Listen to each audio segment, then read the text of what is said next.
Hello guys, mbazaniye amagambo ushobora kuba wakiga ugahita umenya kuvuga mu gihe cyihuse kandi ibyiciro byose. Ngiye guhera ku batangizi, ubutaha nzabaha abo hagati, noneho mbahe abo hejuru. Beginner phrases ni ukuvuga interuro abantu batangiye kwiga icyongereza bakwiye kumenya. 10 ways to say hello and goodbye. Reba interuro 10 zo kuvuga cyangwa gusuhuza no gusezera. Hello, hi, hey. Murabona iya gatatu ko habanje ijambo informal. Ubundi iyo tuvuze informal ni imvugo ukoresha wirekuye ku nshuti zawe, aho mufitanye isano cyangwa abantu mumenyeranye tu. Ntabwo izi mvugo uzikoresha mu kiyobozi kwa kundi ugiye nko gusaba akazi. Number 4, hi there. Hi there ni kimwe na hello, nukongera ijambo there. Hi there. Informal. Howdy. Iyi howdy impamvu bashyize mu dukubo informal nuko nayo yitwara gutyo nababwiye mbere. Uyikoresha ku bantu mumenyeranye, ntabwo wayikoresha mu gihe wasabye akazi cyangwa se mu gihe uri mu kazi ku muyobozi wawe. Howdy ikunze gukoreshwa n'Abanyamerika, ubundi ni impine ya how do you do. Nawe usubiramo howdy, howdy friend. Noneho turebe uko basezera. Bye, bye bye, see you later. See ya ni imvugo ihinnye ya see you. See you later. Informal nayo ikoreshwa ku bantu bamenyeranye cyangwa inshuti. Take care ni ukubwira umuntu ngo wiyiteho cyangwa se wicunge. Igihe mutandukanye azagenda akamara igihe kirekire. Have a good one ni ukugira ngo wifurize umuntu kugira ibyiza. 10 informal ways to say yes and no.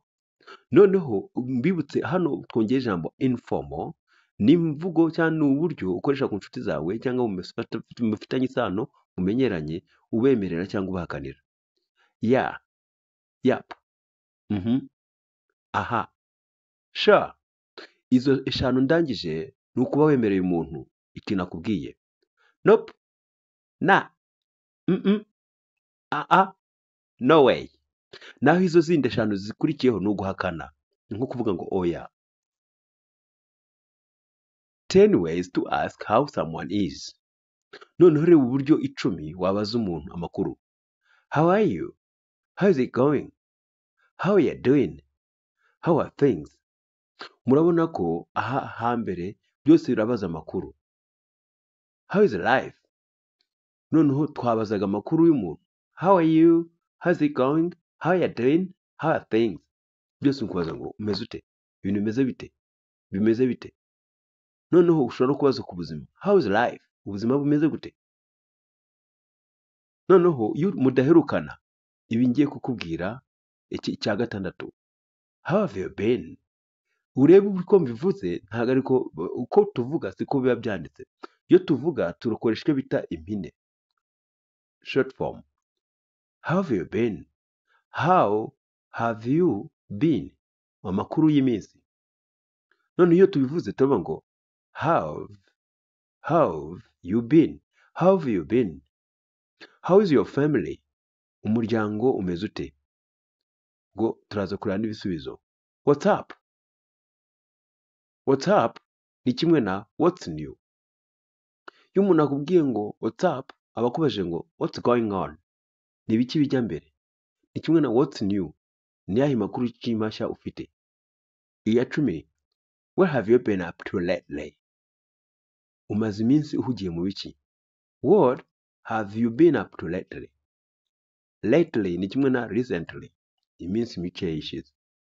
What have you been up to lately? Ubwo yo ni imvugo yihuse.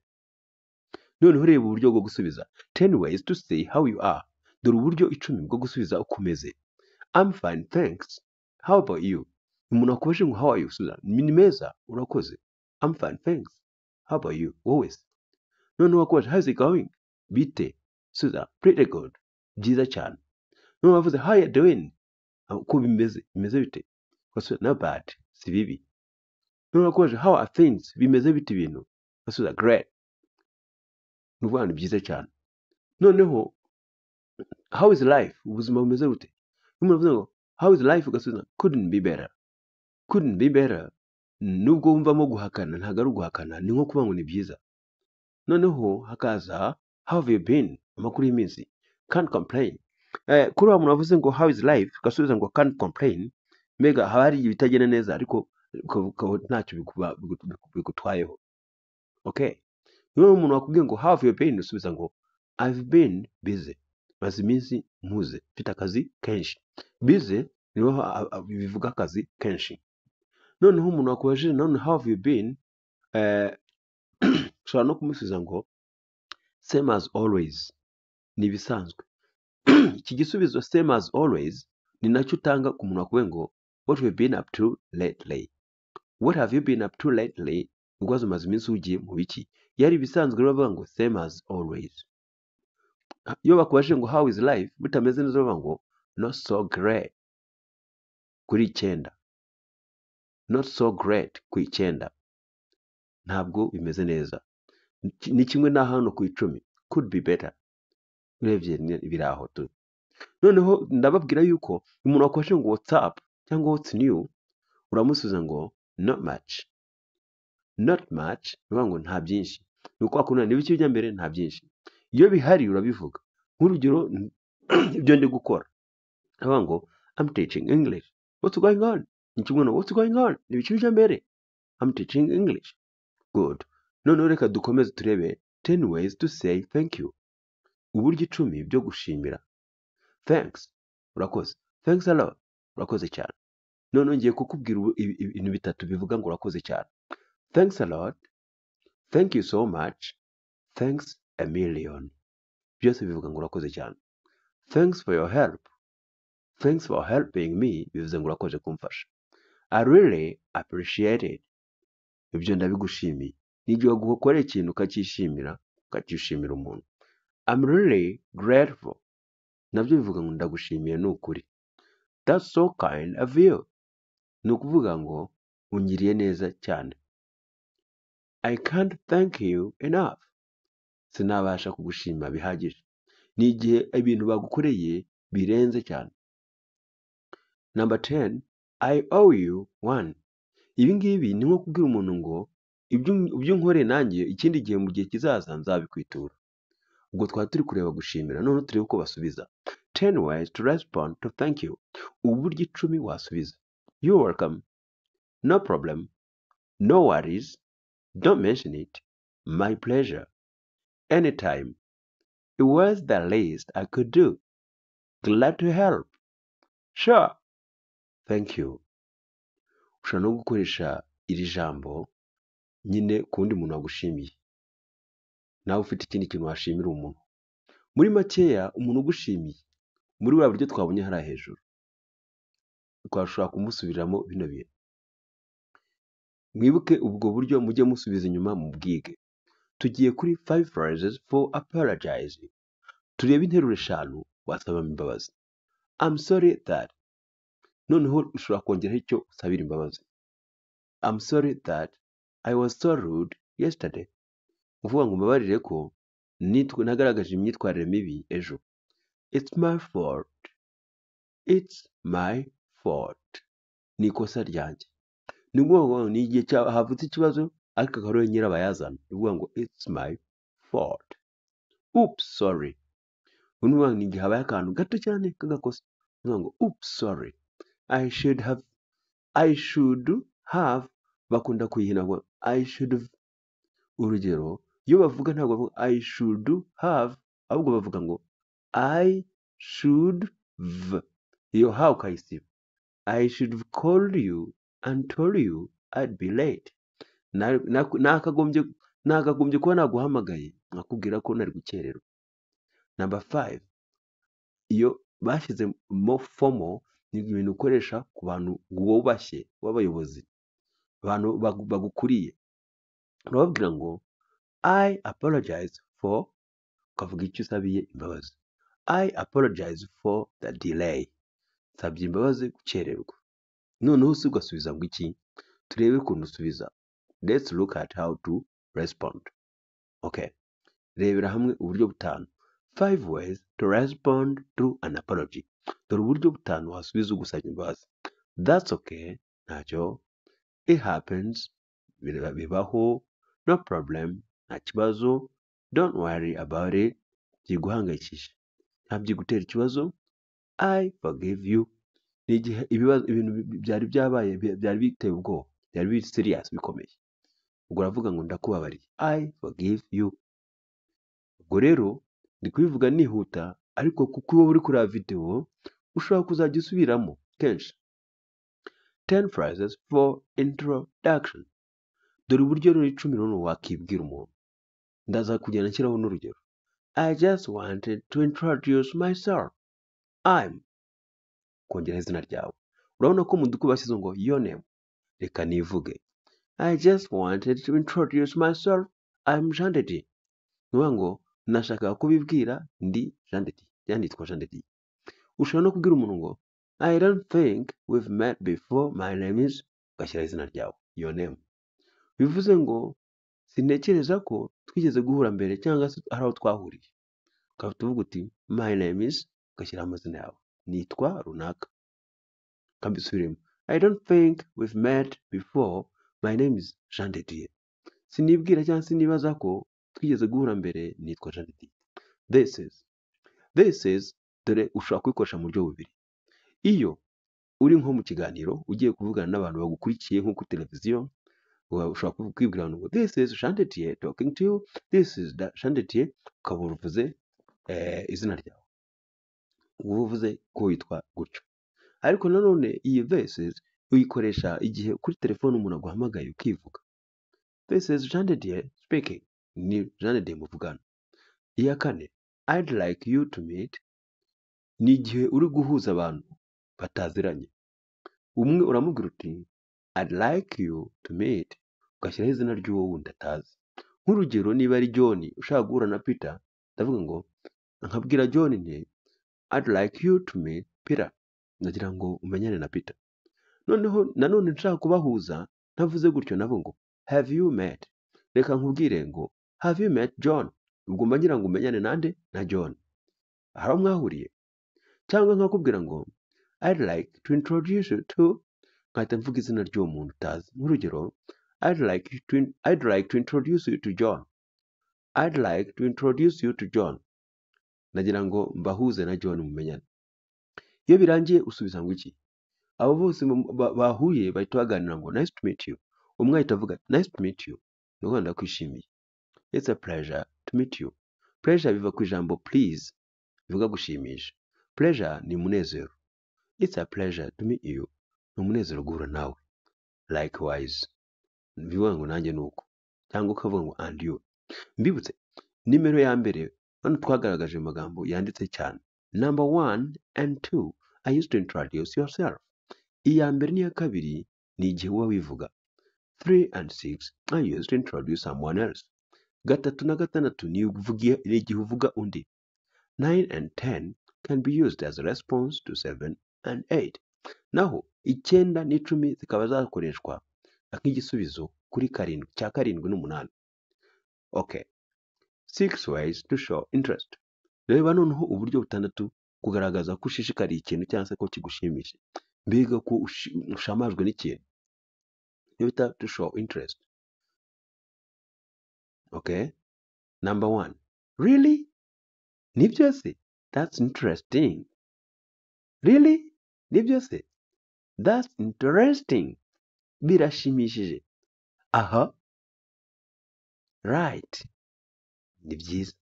Gotcha. Sure.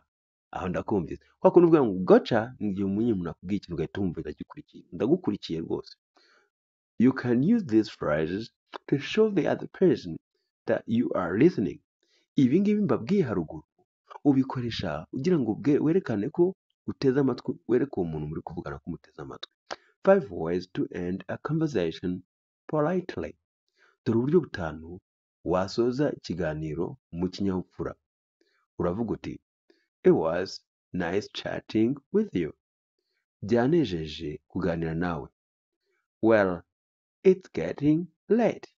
Well ni ijambo ukoresha ugira ngo utange werekane ko ugiye gusubiza cyangwa se ko ugiye gutanga igitekerezo gishya. Well, it's getting late ni ukuvuga ngo burije cyangwa ndimo ndakererwa. Gatatu, anyway, I should get going. Anyway nayo ikora mu buryo nk'ubwa well. Ni igihe ugiye kuvuga ikintu kinyuranye n'ibindi n'indi sije muriho kugira ngo mbego ubereke ko ushaka kubivamo. Anyway, I should get going. Reka ngende, nkwiye kugenda, wakerewe ushaka kwigendera. Noneho number 4, formal. Ibi ngibi bikora mu mabaruwa y'akazi cyangwa se mu kazi gasanzwe, icyo bita business English, icyo bita official English cyangwa mu kiyobozi. Sorry, but I'm afraid I need to. Urugero nshobora kuvuga ngo mbabarire unyihanganire nkeneye kugenda. Sorry, but I'm afraid I need to go. Ubwo I'm afraid bivuga ngo mfite ubwoba, ariko iyo urikoresheje ntabwo biba bikivuga ngo mfite ubwoba, ngo unyihanganire. Sorry, but I'm afraid I need to go. Babarira ariko unyihanganire nkeneye kugenda. Iya gatanu iravuga ngo I'm sorry to cut you off, but I actually gotta run. Ni ukuvuga ngo unyihanganire ko nkurogoye ariko mu by'ukuri ngomba kwihuta. Cut you off bisobanuye kurogoya cyangwa guhagarika guca umuntu mu ijambo. 10 phrases for telephone calls. 10 phrases for telephone calls ni ukuvuga ni amagambo 10 wakoresha utelefona. 10 phrases for telephone calls. 10 phrases for telephone calls. Interuro 10 wa telefona wakoresha utelefona. Hi, this is Jen. Muraho. Uyu ni Jen muvugana kwa kundi kuri telefone.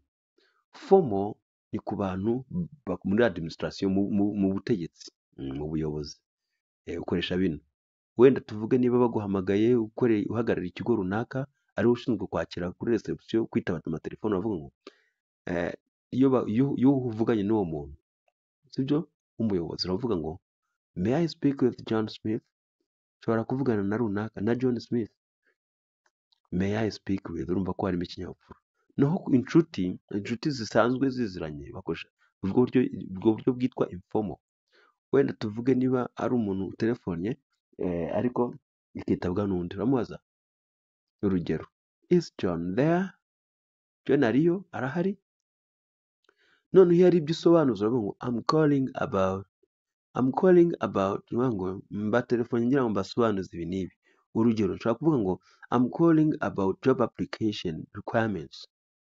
Mba telefone mbasaba ibisabwa kugira ngo umuntu asabe akazi. Good. Number 5, I'm returning your call. Nari nkwitabye. Returning your call ni ukuvuga ngo ni igihe umuntu aguhamagaye nawe ukamwitaba. Formal nabyo byane nababwiye mu bantu b'abayobozi bubashye, umuyobozi kugira ngo gusubize mu buryo bw'ikinyabupfura arakuvuga ngo one moment please. Niba tuvuge ari umuntu bakorana ashaka kuguhereza, arakubwira ngo uretse gato, one moment please. Naho ku nshuti informal arakubwira ngo hang on a sec, uretse gato. Hang on a sec ni kimwe na one moment. Noneho ku munani bavuga ngo he's not here. Wamaze gutega amatwi ko bagiye kumureba, ugaruka bavuga ngo he's not here, ntawe uri hano. Would you like to leave a message? Ese urumva wasiga ubutumwa? Muzabyumva mu biganiro njya nkurana n'abantu tujya tuganira, muzabibona.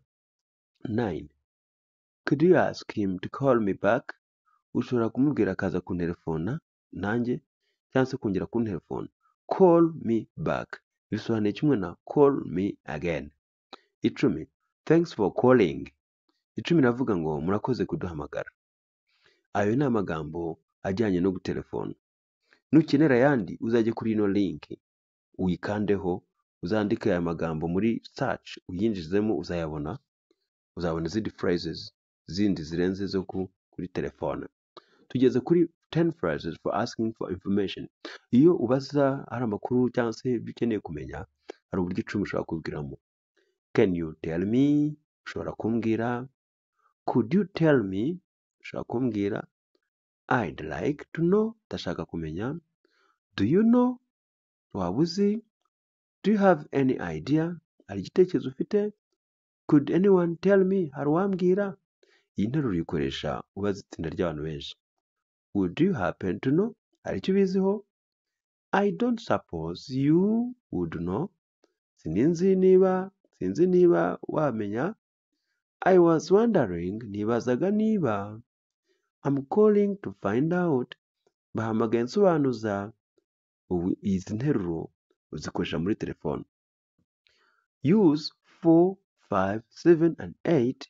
Ujye ukoresha iyo mibare, izo nimero nkubwiye, 4, 5, 7 n'umunani, when you're not sure if the other person has the information. Utabizi neza, utabyizeye neza ko uwo muntu wundi afite ayo makuru. 5 ways to say I don't know. Dore uburyo butanu uvuga ko ntabyo uzi. I have no idea cyangwa clue. Nta gitekerezo, ntabwo mbizi. I can't help you there. Ntacyo nagufasha. Informal, iyo bikunaniye. Beats me. Beats me ni kimwe kuvuga I don't know. Beats me ni imvugo zimenyerewe. Beats me. I'm not really sure. Ni ukuri ntabwo mbizi neza. I've been wondering that too. Nanjye nahoze mbyibaza. 10 phrases for asking someone his opinion and giving your opinion. Dore rero interuro 10 wakoresha ubaza usaba umuntu igitekerezo cyangwa utanga igitekerezo. What do you think about? Uratekereza iki ku? How do you feel about? Ni gute wiyumva? What's your opinion of? Igitekerezo cyo ufite ku? What are your views on? Urabibona ute? In my opinion, uko mbyumva cyangwa mbitekereza. I'd say, navuga, personally I think cyangwa I believe. Ku bwanjye ntekereza byanizera. If you ask me, umbajije, the way I see it, dore uko mbibona. From my point of view, uko ngiye mbibona. Noneho reba 5 phrases for not having an opinion. Igihe udafite icyo ubivugaho uravuga ngo I've never given it much thought. Ntabwo nabitekereje cyane. I don't have strong feelings either way. Kimwe muri ibyo icyo ari cyo cyose ntabwo ngifiteho, ntabwo nkiyumvisha cyane. Doesn't make any difference to me. Ntacyo bimpinduraho. I have no opinion on the matter. Icyo kibazo nta gitekerezo ngifiteho. Noneho rero uzaza bimwe by'inshuti magara, very informal. Whatever. Ibi rero harimo ibintu byo nyine byitamo ikinyabupfura, ntabwo wabibwira umuntu wese w'umuyobozi. Ntabwo wabibwira umuyobozi nako. Noneho reba 10 phrases for agreeing. Uko wemeranya n'umuntu. Exactly, nibyo. Absolutely, rwose. That's so true, ni ukuri cyane. That's for sure. Ubwo bose ni ukwemera. Uzabyumva abantu babivuga, that's for sure. Ibyo ni ukuri. I agree 100%. Ndabyemera 100%. I couldn't agree with you more. Ntabwo nabikwemerera. That's exactly what I think. Ibyo nanjye niko mbyumva neza. That's exactly how I feel. Nanjye nuko niyumva. Noneho ku nshuti, tell me about it. Bimbwireho. You're telling me. Uri kubimbwira. Informal nanone uravuga ngo uko abantu b'inshuti, I'll say, ndabivuga. I suppose so ku 10. I suppose so. Iyi nteruro uyikoresha nyine utabyemeye neza. Urabyemera ariko ushidikanya, ucyekeranya. Iyo bita I suppose so, nuko nawe mbyumva. Okay. Icyitonderwa rero sasa. Avoid the common error of saying. Iri kosa rikunze gukoreshwa n'abantu, uzaryirinde rivuga ngo I am agree. Ahubwo the correct phrase is I agree. Iri ryo ni I agree, ndabyemera. Or I am in agreement, cyangwa ndabyemera, ndemeranya nawe. The second one is more formal. Iyi nkoresheje bwa nyuma I am in agreement ikoreshwa mu bantu b'abayobozi bubashye. Noneho turebe 10 phrases for disagreeing. Iyo utabyemeye noneho ukuntu uvuga. I don't think so. Ntabwo mbyemera. I beg to differ. Ndagusaba kubihindura. I'm afraid I don't agree. I'm afraid no kuvuga I'm sorry. Nyihanganire ntabwo mbyemera. I'm not so sure about that. ntabwo ibyo mbyemeranye neza nawe, ntabwo ibyo mbyizeye neza. That's not how I see it. Ko siko mbibona. Not necessarily. Ntabwo ari ngombwa. Yes, but hano tuvuge yego, ariko ukongeraho ikindi gitekerezo cyawe. On the contrary, ibinyuranye n'ibyo. Ugiye kuvuga ibintu binyuranye. Very informal. Kwa kundi nyine uhakanira umuntu w'inshuti yawe cyangwa umuntu umenyera. No way! Nuvuga ngo ntibishoboka. Noneho sasa guhakana cyane, very strong. I totally disagree. Uhakana. Noneho tugiye kureba 5 phrases for responding to good news. Uko wasubiza amakuru meza. Good news, mwabyumva. Good news, amakuru meza. Umuntu iyo wumvise akubwiye amakuru meza, tuvuge ko yabonye akazi cyangwa ikindi kintu cyabaye, uravuga ngo congratulations. Congratulations. Muzabyumva ko ntabwo bagize anniversaire. That's great. Ibyo ni byo birashimishije. How wonderful. Mbega ukuntu bihebuje bimeze neza. Awesome. Birahambaye. I'm so happy for you. Ni ukuri uranshimishije. Noneho ugasubiza ngo iki? 5 phrases for responding to bad news. Aha ntabwo ari gusubiza biriya byo hejuru, ahubwo ni uburyo usubiza. Okay. 5 phrases for responding to bad news. Turebe interuro 5 wasubiza amakuru mabi wumvise. Wenda bakubwiye ko umuntu yagize ibyago, ukuntu wamusubiza. Oh no, ni nko kutabyakira. That's terrible. That's terrible. Bibi. Ibyo ni bibi cyane. Poor you. Ibi ngibi uyikoresha wumvise nyine ibintu byabaye bibi, ariko bidakabije. I'm so sorry to hear that. Birambabaje kubyumva mbega. I'm sorry for your loss. Aha ni ku muntu wapfuye. Iyo umuntu yapfushije uramubwira ngo I'm sorry for your loss. Wihangane kuwo wabuze. Noneho turebe 10 phrases for invitation. Turebe interuro 10 zo gutumira.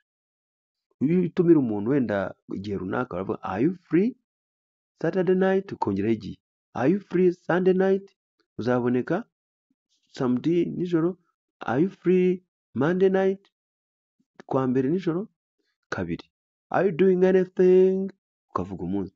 Are you doing anything on Saturday night? Hari icyo uzaba ukora Sunday nijoro?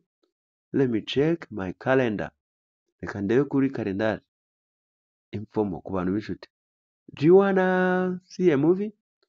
Urumva ushaka kureba film? Noneho rero iyo ubishaka nyine urasubiza yes.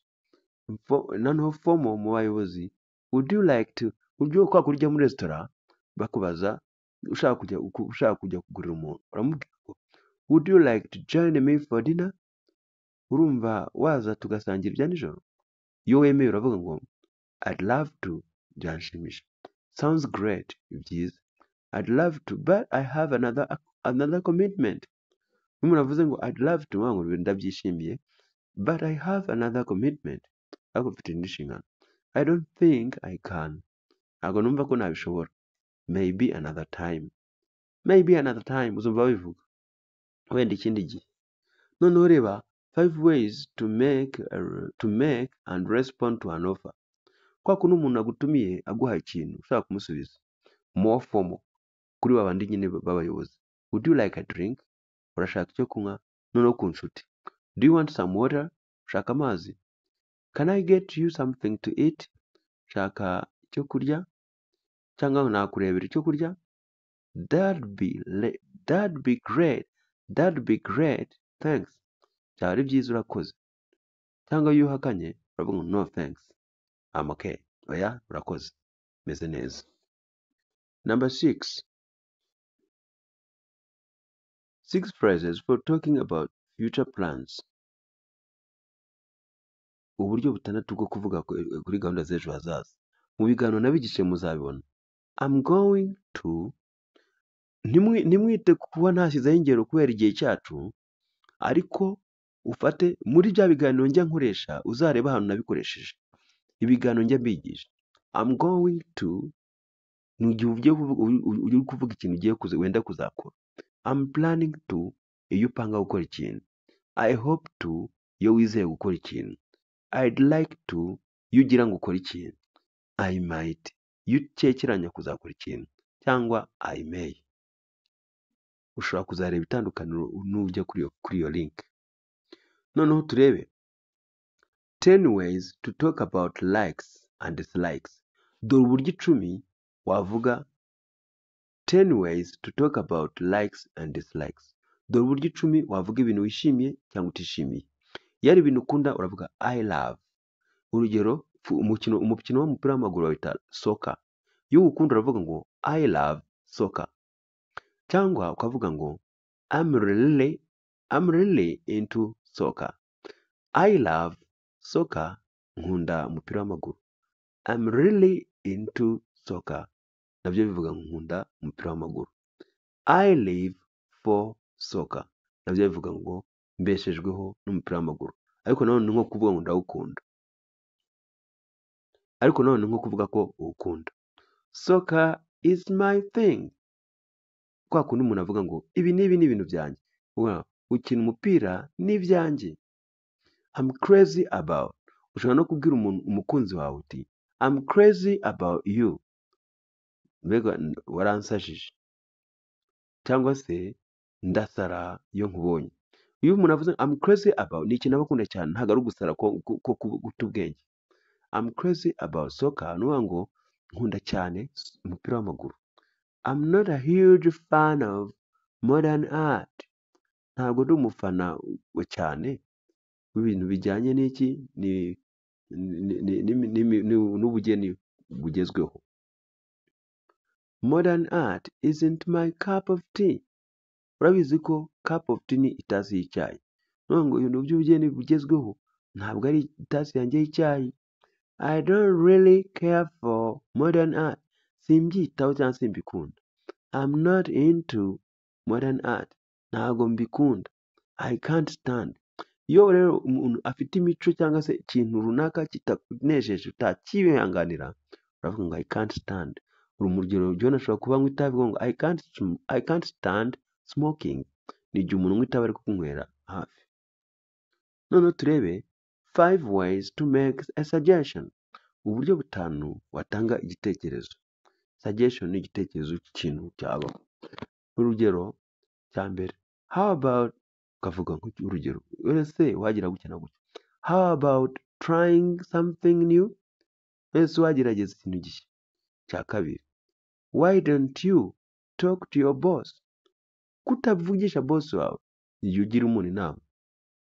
Maybe we should do more research, ahari dukwiye gukora ubundi bushakashatsi. Cya kane, I'd recommend going to the doctor, natanga ubujyanama bwo kujya kureba muganga. Have you thought about buying a new computer, waba waratekereje kugura computer nshyashya. Noneho turebera hamwe 10 phrases for asking or talking about jobs. Noneho turebera hamwe 10 phrases for asking or talking about jobs. Uburyo 10 wabaza cyangwa ukaganira ku kazi. Urugero, where do you work, ukora he. What do you do, ukora iki. What do you do for a living, ukora akahe kazi kagutunze. I work at, ukavuga ahantu ukorera.